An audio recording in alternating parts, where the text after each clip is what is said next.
Hello and welcome to the Master Deck. Today's topic is on India-US relation and strategic partnership. Okay, without wasting time, let's dive into the topic. India and US share a robust relationship growing through strategic, economic and geopolitical ties. Listen one thing, कोई भी दो country के बीच में जो relationship है कोई भी दो कंट्री के बीच में जो रिलेशनशिप है वो सिंपल सी हिसाब है वो इकोनॉमिकली होगा स्ट्रेटेजिकली भी होगा और जियोपॉलिटिकल हिस्सा तो है ही है. So in the same way India और यूएस के बीच में भी सेम थिंग स्ट्रेटेजिकली इकोनॉमिकली और जियो पोलिटिकल रिलेशनशिप. सो इसकी हिस्ट्री देखते हैं कि हाँ इंडिया और US relation in the cold war era. Cold war mean जब वो यूएसएसआर और यूएस के बीच में जो घमासान लड़ाई चल रहा था कि कौन किसका पावर कितना बढ़ाएगा, तो वो कोल्ड वॉर टाइम था. और इंडिया का उस टाइम ऐसा इकोनॉमिक स्थिति नहीं था अभी जितना है. सो दैट इज़ वाई इंडिया ने डिसाइड किया कि हाँ हम लोग नॉन कोऑपरेशन अलाइनमेंट जो है उसी के साथ रहेंगे. हमें किसी को सपोर्ट करना नहीं है, ना यूएस को सपोर्ट करना है ना यूएसएसआर अभी का जो रशिया है उसको सपोर्ट करना है. क्योंकि इंडिया के पास एक तो खुद का इकोनॉमी को बेहतर करने के लिए पैसा है नहीं, और ऐसे में अगर कोई कंट्री लड़ाई की रेस में है उस जगह पे कूदना तो दैट मीन्स वो खुद की पैर में कुल्हाड़ी मारना है. ओके. और इकोनॉमिकल लिबरलाइजेशन 1991 का पहले का उस टाइम भी दोनों के बीच में रिलेशन बहुत अच्छा हुआ है. पर कुछ कुछ सिचुएशन में I said already a word geopolitics. Geopolitics एक ऐसा वर्ड है, ऐसा है कि कोई भी कंट्री अपनी राष्ट्रहित में that means for the interest of the nation वो जो अच्छा है अपने कंट्री के लिए वही करेगा. 1971 के टाइम उस टाइम यूएस का रिलेशन पाकिस्तान के साथ अच्छा था. सो दैट इज मीन उस टाइम जो पाकिस्तानी उसका अच्छा मित्र है, इंडिया नहीं था. पर जब टाइम चेंज हुआ है इन 2005 न्यूक्लियर डील साइन हुआ इंडिया के साथ. ओके. 2024 में क्वाड का मेंबरशिप मिला इंडिया को. Now US is supporting us, but before 1971 and at the time of Kargil war in 1999 US was not supporting us. 1971 में तो ऐसे हुआ था कि पाकिस्तान का सपोर्ट करने के लिए इन लोगों ने एयरक्राफ्ट कैरियर भेज दिए थे. At that time our closely friend Russia उन लोगों ने भी वॉरशिप भेज दिया ताकि यूएस को डराया जाए. रशिया हम लोगों को स्ट्रेटेजिकली बहुत सपोर्ट किया है. That is why we own that war.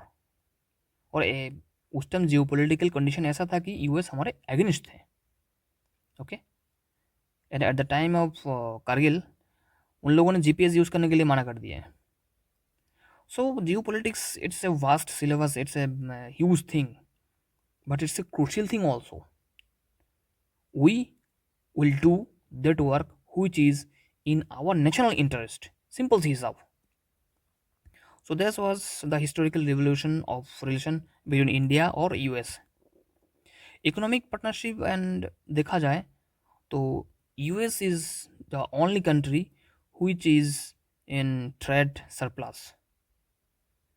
US एक ऐसा कंट्री है जिसको हम लोग एक्सपोर्ट ज़्यादा करते हैं और इंपोर्ट कम करते हैं उन लोगों से.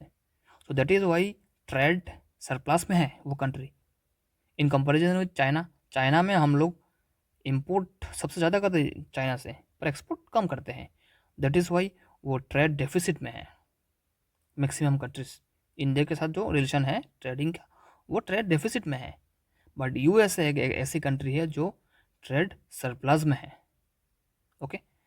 और की सेक्टर बहुत सारे ऐसा है कि हाँ IT, energy, defence, health care, इतना सारा जगह पे डिफेंस में भी बहुत सारा हम लोग टाइप करते हैं. बहुत सारा इक्विपमेंट हम इंपोर्ट करते हैं. For example howitzer M777 okay US made है. और रिसेंटली ऐसा है कि हम यूएस के साथ ये कोलैबोरेशन कर रहे हैं कि हाँ एआई में सेमीकंडक्टर फील्ड में हम लोग उन लोग के साथ ये पार्टनरशिप कर रहे हैं इकोनॉमिकली ट्रेड में. Okay. So this is economical partnership, trade, investment. Next, defence and security.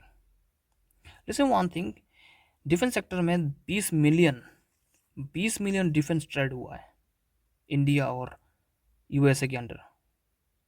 इसके साथ साथ बहुत सारे एग्रीमेंट हुआ है, लाइक लिमुआ, जो लॉजिस्टिक का एक्सचेंज करने के लिए किया गया था एग्रीमेंट। इस लिमुआ में ये कहा गया, इस एग्रीमेंट में ये कहा गया है कि यूएस और इंडिया का जो मिलिट्री बेसिस है, फॉर एग्जांपल जिबूटी में यूएस का मिलिट्री बेसिस है, कहाँ पे, ये जो रेड सी में। तो जिबूती में जो मिलिट्री बेस है, कोई भी एक सिचुएशन में, फॉर एग्जांपल हमारे नेवल शिप जा रहा है, कोई ख़राबी हुआ या रिफ्यूलिंग की ज़रूरत पड़ा, उस टाइम हम लोग यूएस का जो मिलिट्री बेस है उसे यूज़ कर सकते हैं इस लिमुआ एग्रीमेंट की तहत। ओके। और रियल वर्ल्ड एग्जांपल देख लो कि इंडिया अभी डील साइन किया है 2024 में कि जो जेट इंजन है वो मैन्युफैक्चर करेंगे अंडर आत्मनिर्भर Bharat, make in India. Okay. Okay, strategic और जियोपॉलिटिकल कोऑपरेशन, जियोपॉलिटिक्स जो मैंने कुछ देर पहले बताया था, ठीक है।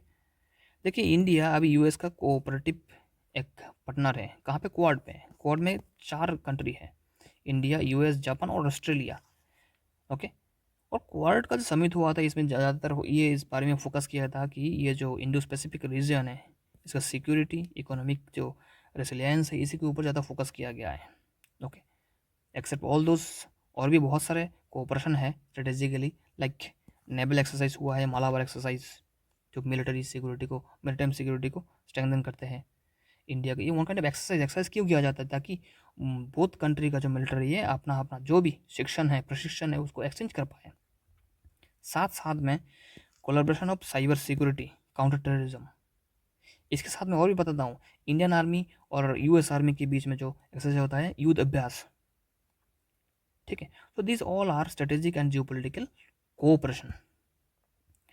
देखिए हर एक रिलेशनशिप में कुछ चैलेंजेस तो आते रहते हैं, लाइक अभी करंट न्यूज़ में चला वार ट्रेड वार बाई यूएस है। यूएस जस्ट टैरिफ लगा रहा है, उतना टैरिफ कितना, जितना दूसरा कंट्री लगाएगा, दैट मीन्स रेसिप्रोकेटिंग टैरिफ। और यूएसए का कहना है कि हम जो मेक्सिको सिटी है वहाँ से इलीगली ड्रग सप्लाई किया जाता है यूएस में, जो यूएस का जो यंग पॉपुलेशन है उन लोगों को बर्बाद किया जा रहा है, इलीगल इमिग्रेंट्स आ रहा है। सो ये सब कारण से मेक्सिको जो एक क्रूशियल जगह है, वहाँ से इलीगल इमिग्रेंट्स आ रहा है, ड्रग्स आ रहा है। इसको कर्व करने के लिए उन लोगों को बताया गया है डिप्लोमेसी के through, but although they are not doing cooperation with the USA, so that is why USA ऐसे सैंक्शन लगाना शुरू कर दिया है। बट यहाँ पे क्या बोलते हैं ना कि आटे के साथ घून भी पीसा जाता है। इन द सेम वे 1 अप्रैल से ये शुरू होने वाला है जो रेसिप्रोकेटिंग टैरिफ जो है। सो इंडिया यहाँ पे एक चांस ढूंढ लिया है और यूएस के साथ नेगोशिएट कर रहा है। अपना जो एक्सटर्नल अफेयर मिनिस्ट्री है ये यूएस के साथ कंटिन्यू नेगोशिएशन में है कि हमारा जो टैरिफ है, हमारे एक्सपोर्ट करने वाला जो भी चीज़ है, फॉर एग्जांपल आयरन स्टील है, इंडियन स्टील, एलुमिनियम, ये सब के ऊपर टैरिफ को ताकि घटाया जाए, ठीक है। और आपको ये पता होना चाहिए कि इंडिया सबसे ज़्यादा एग्रीकल्चर जो प्रोडक्ट है वही एक्सपोर्ट करते हैं। सो दैट इज़ वाई इंडिया को नेगोशिएट करना ज़रूरी है। वैसे भी इंडिया तो कृषि प्रधान देश है, ठीक है। ओके, विसाइड दिस ऑल और भी कुछ चैलेंजेस हैं, जैसे करंटली अभी चल रहा है यूक्रेन रशिया वार, बहुत दिन से चल रहा है। तो इसमें यूएसए का जो स्ट्रेंथ है उससे हम डिफ़र करते हैं, हमारा पॉलिसी अलग है। फॉर एग्जांपल मैं ये बताना चाहता हूँ कि यू के यूरोपियन यूनियन के कोई एक जर्नलिस्ट थे जो अपना जयशंकर जी को पूछे थे, एस जयशंकर जी को, कि यूक्रेन और रशिया का कॉन्फ्लिक्ट में आप कौन सी साइड में हो, क्या यूएस की साइड में या रशिया की साइड में हो। तो अपना मिनिस्टर जी ये बताया है कि हम उस साइड में हैं जहाँ पे हर एक लोग पूछते हैं कि आप कौन सी साइड में हो। Okay, that's it's mocking and also funny, but हम उसी साइड में रहना चाहते हैं, but and the behind the scene we are with Russia, simple सी सब। At everywhere they Russia was supporting us, so why should not we right now। Okay. और ये सब छोड़ के और भी कुछ एस्पेक्ट्स लाइक वीज़ा पॉलिसी जो अफेक्ट कर रहा है इंडियन प्रोफेशनल्स को, स्टूडेंट्स को, टूरिस्ट्स को। Okay. So this was all the challenges in the relationship between India and USA. अभी फ्यूचर में हम लोग तो ये देख रहे हैं कि हाँ, टेक्नोलॉजी में और कोऑपरेशन स्ट्रेंथन हो, लाइक सेमीकंडक्टर में, एआई में, क्वांटम कंप्यूटिंग में। ओके। एंड डिफेंस जो प्रोडक्शन है, डिफेंस इक्विपमेंट्स का, वो सब मेक इन इंडिया के थ्रू हो। दोनों देश की बीच में ये कोऑपरेशन चल रहा है। ओके। एंड ताकि ये एक ऐसी सपोर्टिंग या सप्लाई चेन बने जो चाइना के ऊपर जो डिपेंडेंसी है उसको हम रिड्यूस कर पाए। ठीक है। So this all about the future prospects जो हम सोच रहे हैं कि हो सकते हैं ऐसे। एट द कंक्लूशन मैं वही सेम एक ही वर्ड बोलना चाहता हूँ, जियो politics. Jio politics is one thing जो नेशनल का हित में होता है। जो जो भी अपना नेशनल है, जो नेशन है, उसके हित में होगा। हम इंडियन हैं तो हमारी इंडियन के लिए हमें सोचना पड़ेगा, हमें हमारे देश के लिए हमें सोचना पड़ेगा, ताकि वो कोई भी सिचुएशन हो, it could be a defensive, it could be offensive, it could be defensive offensive, पर हमें इस दिशा में सोचना है कि हमारा कंट्री की हित में हो, हमारे नेशनल्स की हित में हो, हमारे नेशन की हित में हो। So in the same way geopolitics वही बोलता है, इंडिया यूएस रिलेशन कुछ भी बताओ, once upon a time that was belt, once upon a time it was good. अभी आगे क्या होगा, हम आशावादी है कि हाँ सही रहे, और दोनों कंट्री डेवलपमेंट की राह पे चलते रहे। यूएस ऑलरेडी डेवलप्ड है, we are also developing. Okay, at last this was the all about the relationship between India and USA. And at last, if the video is reflecting profitable to you, so please like, share, and don't forget to subscribe my channel.